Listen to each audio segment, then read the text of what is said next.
आप सभी ने अपने स्कूल्स में सोशल स्टडीज में फंडामेंटल राइट्स या मौलिक अधिकारों के बारे में तो पढ़ा ही होगा, जिसमें चाहे हम राइट टू इक्वेलिटी की बात करें, राइट टू फ्रीडम की बात करें, तो इस तरह से अलग अलग राइट्स के बारे में आपने पढ़ा। और आपको ये भी पता है कि ये जो फंडामेंटल राइट्स हैं हमारे हमारे कॉन्स्टिट्यूशन के द्वारा हमें मिले हुए हैं, जो हमारे अपने ग्रोथ के लिए, डेवलपमेंट के लिए जरूरी हैं। लेकिन इस वीडियो में हम बात करेंगे ह्यूमन राइट्स के बारे में। ह्यूमन राइट्स क्या है, इसकी नीड क्या है, इसकी इंपॉर्टेंस क्या है, और ये ह्यूमन राइट्स कैसे बने, कैसे आए। तो इन सारे जो पॉइंट्स हैं इसके बारे में इस वीडियो में हम जानेंगे, समझेंगे। तो वीडियो को आखिरी तक देखिए, और वीडियो कैसा लगा कमेंट करके जरूर बताइए। तो वीडियो को हम शुरू करते हैं। और सबसे पहले हम ये देखते हैं कि ये ह्यूमन राइट्स आए कैसे। तो आप सभी को पता है 1914 में फर्स्ट वर्ल्ड वॉर हुआ, विश्व युद्ध हुआ। और उसके बाद 1939 में सेकेंड विश्व युद्ध हुआ। और इन विश्व युद्धों में लाखों लोग मारे गए। और इसके अलावा हमने ये भी देखा कि उस दौर में जो यूरोप के देश थे, बाकी चाहे हम अफ्रीका की बात करें, अमेरिका की बात करें, और चाहे हम एशिया की बात करें, इन देशों में जाकर यहाँ के लोगों को उन्होंने बड़े पैमाने पर गुलाम बनाया। और हमने ये देखा कि जो अमीर देश है, गरीब देश, और वहाँ के लोगों का उन्होंने बड़े पैमाने पर शोषण किया। तो इससे क्या हुआ, इससे हमें ये पता चला कि दुनिया में लोगों के साथ जो है समान व्यवहार नहीं किया जा रहा, बहुत ज़्यादा डिस्क्रिमिनेशन, बहुत ज़्यादा भेदभाव किया जा रहा है। तो इसी के परिणाम स्वरूप जब 1945 में, 1945 में दूसरा विश्व युद्ध खत्म हुआ, तो अंतर्राष्ट्रीय शांति प्राप्त करने और भविष्य के संघर्षों को रोकने के लिए 1945 में, आप सबको पता है कि 24 अक्टूबर 1945 में संयुक्त राष्ट्र की स्थापना हुई, यूनाइटेड नेशन बना। और उसके बाद क्या हुआ, संयुक्त राष्ट्र संघ की स्थापना के बाद मानव के अधिकारों की रक्षा के लिए, ठीक है, मानव के अधिकारों की रक्षा के लिए 10 दिसंबर 1948 को मानव अधिकारों की सार्वभौमिक घोषणा की गई। ठीक है। तो 1945 में यूएन आया, और यूएन के आने के बाद 1948 में हम जब जो बात कर रहे हैं यूनिवर्सल ह्यूमन राइट्स है, उसकी डिक्लेरेशन की गई, उसकी घोषणा की गई। यह एक क्रांतिकारी दस्तावेज था। It was a revolutionary document because for the first time UN member, कि ये इसलिए क्रांतिकारी दस्तावेज था क्योंकि उस टाइम यूएन के जितने भी मेंबर थे, जितने भी कंट्री थे, उन्होंने पहली बार माना कि मनुष्य, सभी दुनिया में रहने वाले मनुष्य समान है। इसलिए सभी को, सभी मनुष्य समान मतलब जो अधिकार हैं उनके हकदार हैं। सभी को समान अधिकार मिलना चाहिए, उनके साथ किसी तरह का भेदभाव नहीं करना चाहिए। इसलिए 1948 में जो है ह्यूमन राइट जो है, मानव अधिकार जो है डिक्लेयर किए गए। और अब हम ये देखते हैं कि मानव अधिकार है क्या।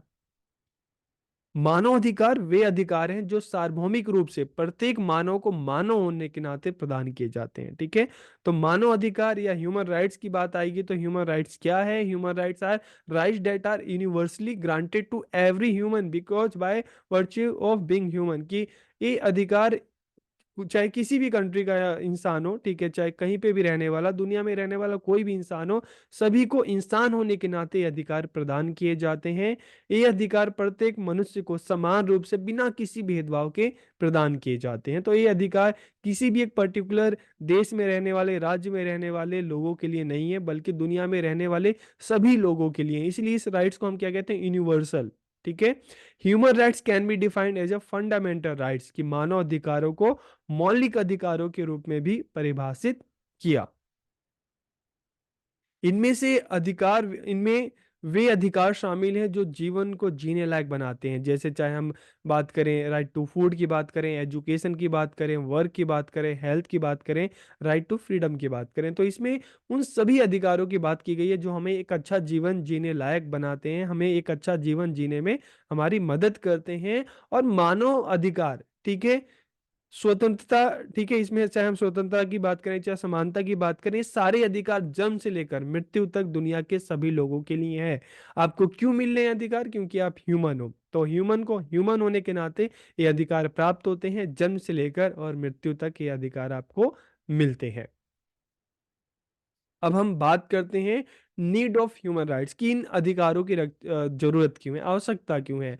For human dignity, equality, fairness and respect, की मानवीय गरिमा की बात करें, चाहे हम समानता की बात करें, चाहे हम निष्पक्षता की बात करें, चाहे सम्मान की बात करें, इसके लिए हमारे लिए ये जो राइट्स हैं जरूरी हैं। और to protect human from all types of discrimination, की मानव को हर प्रकार के भेदभाव से बचाने के लिए ये जो राइट्स हैं हमें प्रदान किए गए हैं, हमारे लिए ज़रूरी हैं।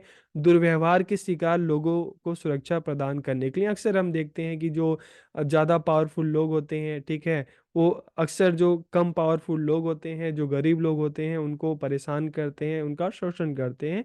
तो इस तरह से शोषण दुर्व्यवहार से लोगों की रक्षा के लिए ये अधिकार ज़रूरी हैं। मानव को सभी प्रकार की शारीरिक और मानसिक यातनाओं से मुक्ति प्रदान करने के लिए, to provide freedom of humans from all types of physical and mental torture, to provide freedom of expression and speech to the individual, की व्यक्ति को अभिव्यक्ति और भाषण की स्वतंत्रता प्रदान करने के लिए, for individual development of people, की लोगों के व्यक्तिगत विकास के लिए ये जो अधिकार हम बात कर रहे हैं, ह्यूमन राइट्स बात कर रहे हैं, ये जरूरी है। अब हम अगर इनके इंपॉर्टेंस की बात करें, these rights are based on dignity, equality, fairness, respect and freedom, की अधिकार हमारी जो गरिमा, समानता, निष्पक्षता, सम्मान और स्वतंत्रता पे आधारित है। और every every human being deserve this as a human being, की मानव होने के नाते प्रत्येक मनुष्य इसका हकदार है। They are applicable everywhere and at every time in the sense of being universal, कि ये सार्वभौमिक होने के नाते, ठीक है, हर जगह और हर समय लागू होते हैं।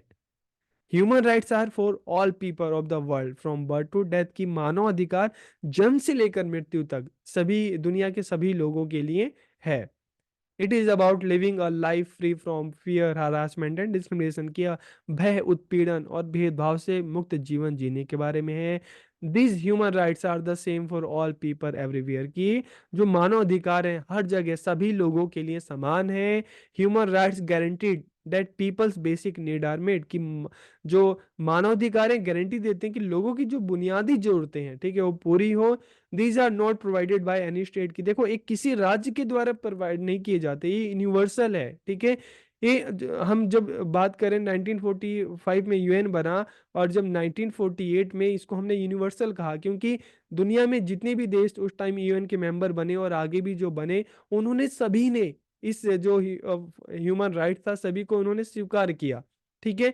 तो ये किसी राज्य या किसी बाउंड्री में नहीं बने, बल्कि दुनिया में रहने वाले सभी देशों के लिए ये अधिकार है। Human rights are protected and defined by the laws of various country, की अब देखिए 1948 में जब इसको डिक्लेयर किया गया तो उस टाइम जितने भी मेंबर्स थे, ठीक है, जिन्होंने इन राइट्स पे साइन किया, तो बाद में उन्होंने इन राइट्स को अपने कॉन्स्टिट्यूशन में जगह दी, कि जैसे हम अपनी भारत की बात करते हैं, तो भारत में जब 1950 में हमारा कॉन्स्टिट्यूशन जो है इम्प्लीमेंट हो गया, तो यहाँ पे चाहे हम आर्टिकल 14 की बात करें, आर्टिकल 18 की बात करें, तो हमारे यहाँ पे जो कॉन्स्टिट्यूशन में जो आर्टिकल दिए गए उनके थ्रू ये जो ह्यूमन राइट्स थे, तो इसको हम किस रूप में जानते हैं, फंडामेंटल राइट्स। तो इस तरह से अलग अलग जो देश के जो कॉन्स्टिट्यूशन थे, जो लॉज थे, उनमें इन जो अधिकार थे इनको शामिल किया गया, ठीक है। Victim of abuse are protected by human rights, की दुर्व्यवहार के जो शिकार लोग हैं वो मानव अधिकारों के द्वारा उनको सुरक्षा प्रदान की जाती है। Human rights promote freedom of expression and speech, की मानव अधिकार अभिव्यक्ति और भाषण की स्वतंत्रता को बढ़ावा देते हैं। People's religious freedom is guaranteed by human rights, की लोगों की धार्मिक स्वतंत्रता की गारंटी भी मानव अधिकारों के द्वारा दी जाती है। ये अधिकार प्रत्येक मनुष्य को उसकी राष्ट्रीयता, नस्ल और धर्म इत्यादि कारकों की परवाह किए बिना सभी को समान रूप से प्रदान किए जाते हैं, ठीक है। तो यहाँ पर हमें समझ में आया कि ह्यूमन राइट्स क्या है, इसकी नीड क्या है, इसकी इंपॉर्टेंस क्या है, और ये यूनिवर्सल है, ठीक है। 1948 में जब इसको डिक्लेयर किया गया तो इस पे जितने भी कंट्री थे जिन्होंने साइन किया, आगे चलकर इन्होंने इसको अपनी कॉन्स्टिट्यूशन में जगह दी और इसको लागू किया। जैसे मैंने आपको बताया कि हमारे भारत में अगर हमारे कॉन्स्टिट्यूशन में, तो इसको फंडामेंटल राइट्स के रूप में इसको लागू किया गया। तो वीडियो आपको कैसी लगी कमेंट करके जरूर बताइएगा। आप सबका बहुत बहुत धन्यवाद।